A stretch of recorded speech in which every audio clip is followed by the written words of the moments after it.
not those of Vic Canellis Media Group, its parent, affiliates, or stations. VCMG Live is not responsible for any content, information, or opinions expressed. User bears full responsibility for their reliance on such content, information, or opinions. Welcome to Making Money with Laura Sanders, a name you can trust. With over 20 years of real estate experience and selling over 150 homes a year, Laura Sanders is the #1 RE/MAX agent in the state of Florida for 2021. Join us each week as we discuss how to make money through buying and flipping homes, to renting versus selling, and everything in between. To join the conversation, call in live 888-994-4995, Studio A. Hi, welcome to Making Money with Laura Sanders, and I am your host, Laura Sanders. Every week we talk about something that will help you make a little money, save a little money, or maybe just help you navigate this crazy world that we live in.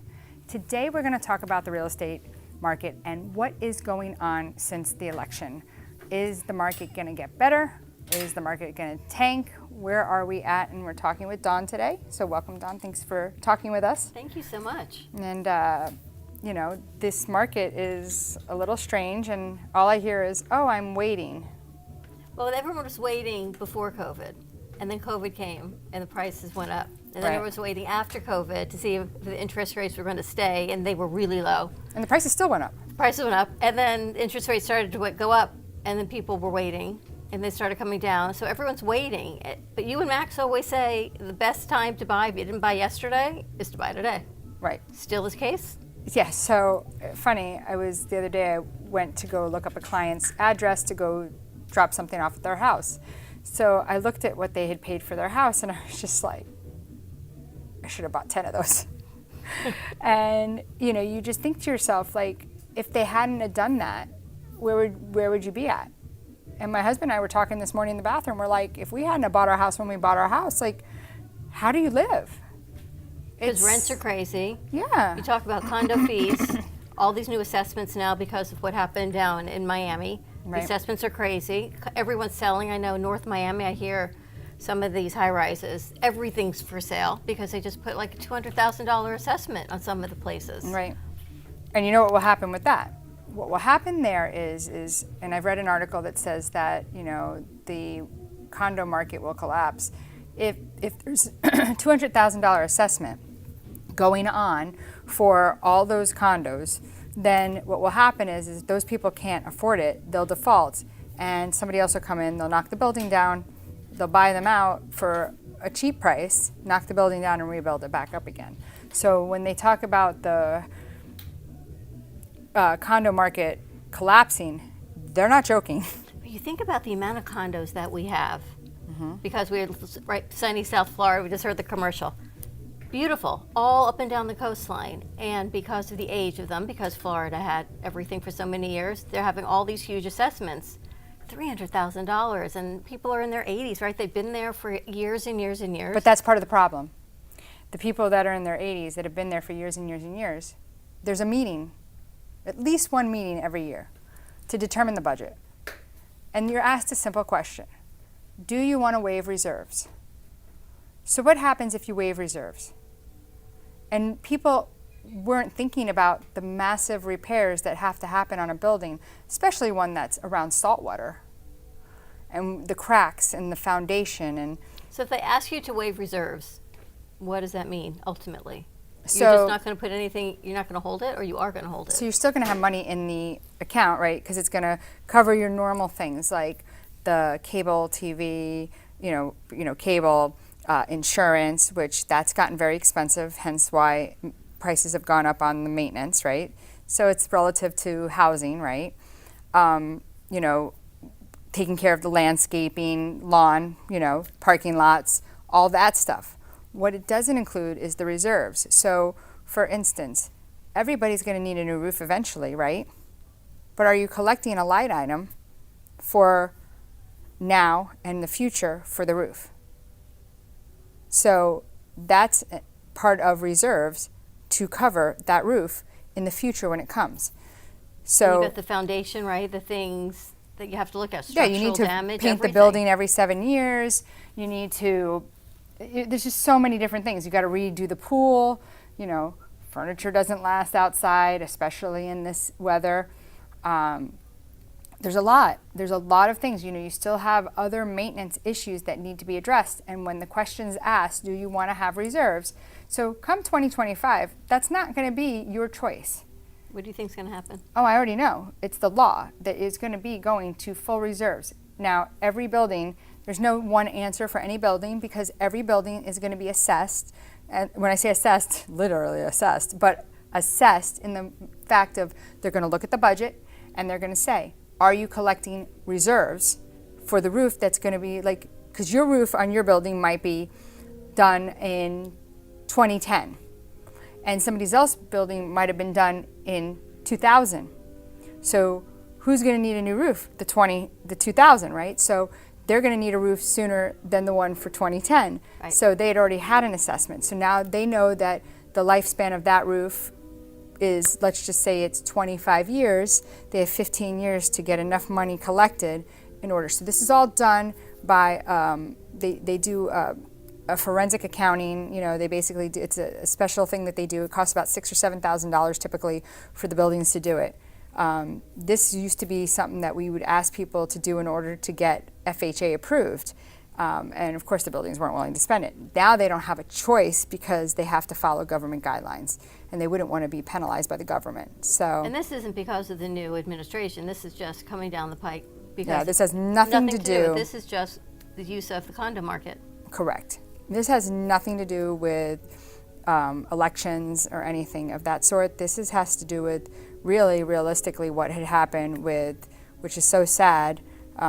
I was meeting with somebody the other day and she was telling me how she had lived across the way from there and she used, she had a timeshare and she was watching the people coming in and out and, like coming in their Rolls Royces and all this. And it's like, they watched one guy that was walking, they said every day, and they just named him George and they were watching him. And then she was just like, when she heard of this, she was like, her brain immediately went to like, oh my God, like what about, what about George? And it's just, that's something that should not have happened.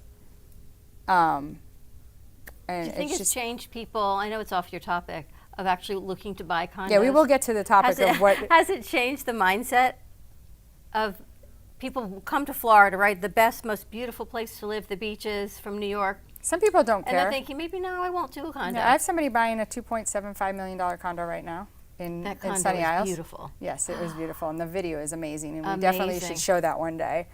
But are they coming? Are they Floridians? Or are they? Yeah, coming from, they apparently are. they're from around here, up in like Orlando area.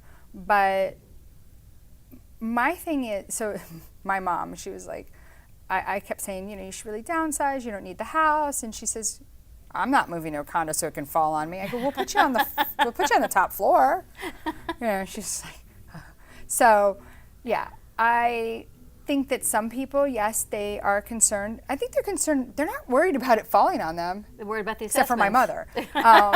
No, they're worried about the assessments. They're worried about, and I think that in the next few months by the end of 2025, we're going to definitely know where each building stands, and you can feel a little more comfortable. What you're never going to know is what insurance is going to be. So when you show a condo, right? I did to one lady, and she says she's moving to Spain. She's not doing it. Do you say, all right, this building is going to have this assessment, this is how many years the roof is, the maintenance is, and this? I give them the budget. Do you do a comparison of the buildings? Here's your pros, here's your cons, or that's really beyond the scope of what you do? I mean, it depends. Okay. It depends, right? I do give them the budgets. The other things that I do that a lot of other realtors don't do is I ask for the meeting minutes. So funny, one of my assistants was like, oh, you only gave me 2 months of meeting minutes. I go, they only had two meetings. Now, I said I need every month that they've had one. It doesn't mean that there's been 12 meetings. You don't have to meet 12 times. But what that meeting minutes does is it helps you to feel a little more secure on, has any assessments been discussed? Because it will be discussed specifically there at those meetings. And everything's documented. So if you are buying a condo, you definitely want to review the meeting minutes so that you know exactly, you know what I'm saying? But that's why people need to call you, Yeah. as opposed to other realtors that aren't going to do all their due diligence like you do. Yeah, I try to tell you to look at these things. Yeah, no, I'm You're not required to show and go through it and everything that you do for a listing. Yeah, and sometimes I'll send it off to like one of my lenders and ask them to take a look at it to see what they think too, because like I'm not perfect, right? But I like to get another set of eyes on it. What do you think? Do you think this is looking okay? Because in the end, the mortgage companies, if it doesn't look good, they're not going to want to lend on it. But there are options out there. But I think that in the future, you're going to see that, you will see some condos that they will not be able to survive, and we'll know. We'll know in the next year. People still using them as second homes? So, yes, but I would say that a lot of people sold them after COVID, especially the Canadians. Oh, okay. Yeah. For the second homes. Yeah. So that's not changing because of the administration. Interest rates, you think they've come down a little bit. They've come down significantly from where they had come. Yeah, but not recently. So let's talk about the market, but I think we should go to commercial break, and then we'll come back and we'll talk about the cut in the Fed and see how that really relates to real estate. So stay tuned, and we will check out our sponsors. We'll be right back. Whether you're buying, selling, refinancing, or building your dream home, you have a lot riding on your loan specialist. Max Fish, a top 1% mortgage loan officer in the nation, will give you a same-day qualifying quote. Max Fish is committed to providing his customers with mortgage services that exceed their expectations. Ensuring that you make the right choice for you and your family is his ultimate goal. Contact Max Fish today at 954-729-6933 or max.fisch@nwmcorp.net. At JK Closing Attorneys, we do all of the same things that a title company does, but with the benefits of being a law office. We can help with residential real estate, short sales, commercial real estate, refinances, 1031 exchanges, and FIRPTA withholding. Contact JK Closing Attorneys today at 954-332-3111. Again, that is 954-332-3111. You have been watching Making Money with Laura.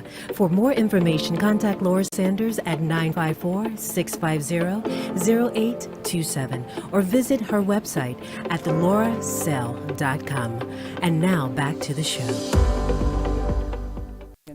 Hi, welcome back. We're talking Appreciation for your realtor. Yeah, appreciation for your realtor. So welcome back, Laura Sanders, Making Money with Laura Sanders, and we are talking about the real estate market. So we were really just talking about it, and we're just going. And so everybody's is speculating what's going to happen now with Trump going into office again. Is really Trump the one that's going to be running it? I don't think so. Well, look what happened now, right, with our current administration. It was circumstances. It was COVID. It was the economy. It was jobs. It was inflation. I mean, look at orange juice now. Yeah, but COVID was really Trump. How much is orange juice now? It's the same price, only you get about half the amount. Everything's the same price for less. True. So, right, so a thing of orange juice that used to be $3.85 or whatever, it's now about 10 ounces less than it used to be. So you think you're spending the same thing, but now you need two. Right? Well, and it's funny, so I was decluttering the other day, and I came across, I had bought a Toyota 4Runner back in 2000, and I looked at the price, and I was just like, oh my God, this is hysterical. But it's funny because I think I listen to your shows every week, and I listen to Max and I listen to Brandon, and the interest rates right now are what, 5, 6? They're about almost 7. It went way down. That was just unheard of. What happened post-COVID, those interest rates were just crazy. Yeah, 2.5%. But think about when you bought your first house, what your interest rate was. Yeah, it was, so my second house, because my first house, my parents gave me the loan. They charged me an interest rate. But my second house, I want to say, actually wasn't too bad. I want to say it was 6.5. So that wasn't horrible. I think I was like at 9 on our first house. I don't think it was bad. And then. But the prices of houses were lower. Oh my God, yeah. Way I bought lower. a brand new construction townhouse, 4 bedrooms, 2.5 baths, 2-car garage for $149. Wow. Brand new. You talked to me about some properties in Delray that were purchased in the 3s and now we're worth over 1.2. Yeah. Great investment. Yeah. But who knew it then? Maybe your buyers knew it then or not. But even now, Florida's Florida. Yeah, I think it's still a you're paying great for the sun. investment. You're paying for the sun. You're paying for Boca's beautiful, Delray's beautiful, Pompano. I mean, up and down, everything's being refurbished, redone. The strip malls, there's a ton of traffic, but there's traffic everywhere. It's a beautiful place to live. Where else in winter? Yeah, it was can too you go cold out for me like the other this, day. right? Yeah, it was too cold for me the other day. But It's still worth it to buy the homes, I think. What do you think? I agree. I think that you need to get past that being paralyzed. The interest rates. Right, at the interest rates. First of all, and Max and I talked about this the other day, because I was listening to his show, our show. And the thing is that if you can afford the payment, you need to get up and do it. If you can't afford the payment, then that's a whole nother story. But rents now, I mean, rent payment, the same conversation we keep having, right? Rents for this generation, $2,600 for one bedroom, up to $3,000 for one bedroom, 2 bath. Where's this at? It's That's ridiculous. in Boca. They've Yeah. got these new houses. They've built tons and hundreds $5,000 to $6,000 a month for these 2-story homes, rentals. Wow. I have to take a look at So that if you're one. renting those, Yeah. could you potentially be purchasing? Of course. I don't know the buyer demographic as to why so many people can afford this, how they can afford this versus why they would do this versus buying something. If you're spending, I mean, my mortgage isn't $6,000 a month. That's a lot of money. It's a lot of money. It is a lot of money. And it's funny, like when my husband was mentioning like how much our mortgage payment was, he's like, I don't know how people do it. I don't know how they do people do it. And With the rents, and you need 2 incomes. Like you work, your husband works, like you need 2 incomes. you need 2 incomes. Right. But I will say the Fed saying that there's been a cut, guess what? The rate kept going up. So they're saying though that if Trump can cut spending with the government, and that will then create lower interest rates. How much do you think it really needs to come down to make a difference? So as we talked with Max, it depends on the price, right? Right. If you're going to refinance. But again, it was busy again. It had gotten busy again, and people are out looking. And there's grants out there. I have one client getting $100,000 from the SHIP program. Wow. Yeah. We have other programs that, like first-time home buyers, where you can get it, like it's almost 1% off the regular rate. Now you've got a great first time. I know you work with Max a lot on the first-time home buyers, where you're not putting 20% down. You've got opportunities for people to do things, and I don't think people or our younger generation that are looking for the first-time homes realize there are options. They're so paralyzed in fear by what they see on TV, by the political reports, by what they're hearing, everyone's analysis of, I can't afford it, but yet if they contact you, there are options. There is. And it's funny, I was on a listing appointment the other night, and their house actually falls into one of these other special programs that they have. So, that is substantial, because if you could get a house with no mortgage insurance with putting down 3% down, that's a big savings. If you can then get $5,000 towards closing costs and still get the seller to give you some closing costs, that is a big game changer. It's all about understanding. I remember the first time I bought my first place. If it wasn't for my mom, I would have gotten myself in a lot of trouble, because my parents were away. I was 20 years old. I went to the newspaper, because that's what we did back then. We didn't have the internet. I went to the newspaper. I saw a condo for $39,000. I made an offer of $30,000, and they were like, "Your offer is." The lady says, "Well, they're probably not going to accept your offer." Let me just tell you, I was working at Denny's that night. They're like, "Your offer has been accepted." My parents were away in New York. My parents come home. I go, "I bought a condo." My parents are like, "Who's giving you a mortgage?" And I'm like, "What's a mortgage?" Can you believe you bought, how big was it, 1 bedroom, 2 bedroom? 2 bedrooms, 1 bathroom. For $30,000? That's Yep. unheard of. Now I'll be 50, and I just sold it last year. It did not appreciate that much, that particular property, but and I rented it for years after I had it. But yeah, You held it for that many years. Yeah. That's insane. That's Yeah. incredible. And it's so funny because I remember putting in mauve carpet, this pinkish carpet. And, then eventually I put in tile and, I lived with the crappy kitchen and I fixed up the kitchen for the new people that rented, But yeah, I didn't even have granite. Even when I sold it, it didn't have granite. Do you follow the trends on redoing how I just saw the Oh, new yeah. Pantone today was mocha chocolate something. It's this new mocha brown Pantone. That's the new color of 2025. For the cabinets? It just says the new Pantone. So I'm wondering, when you go and you look at people's homes to sell, do you say, well, I maybe can we tell should do you- this or that, or you want to keep it neutral? I can tell you hands down it's been white for cabinets. And then I'm seeing a lot of people doing like these modern, which is funny because when you look in pictures, it looks like the old kitchen cabinets. Remember the brown ones, Yep. like the light brown with the The shake, yeah. like streaks in it. So that doesn't look as good in pictures as it does in person, but definitely that's in, which is that modern look. I don't think grays are out. People say that they're out. I don't see that. I think that purple walls are out. Do you think what's really holding people back, though, is the interest rate? If you go into a house and you love it, you're like, all right, I got to paint the walls, I could resurface the No, cabinets. I don't think it's the interest rate. You know what I think it is? The cost of the house overall. Okay. Then that's What you're fair. getting, the bang for your buck. I don't think it's the interest rate. I think that helps you, but I think it's the bang for the buck. So I think that if the house was bigger or the house was more updated, and one of the things I could tell you that I'm noticing is houses are not updated. People are selling, I don't know the house that you bought recently, if it was updated or not, but I'm telling you houses are not updated. And that's a big problem. Because at the time, everything was just sell it as is. There's no as is anymore No. because people they don't want to spend $1 million for a house and then have to put in another couple $100,000. Yeah, but remember, when it's your house and you've been there 30 years, you still love your house. Right. It's your house. So basically the bottom line is today is that the market is still moving. Will we see rates come down? If the government can get spending down, yes, we will see rates decrease. Does that say that you should wait till then to buy? Who knows how long that's going to happen? It's not going to happen overnight.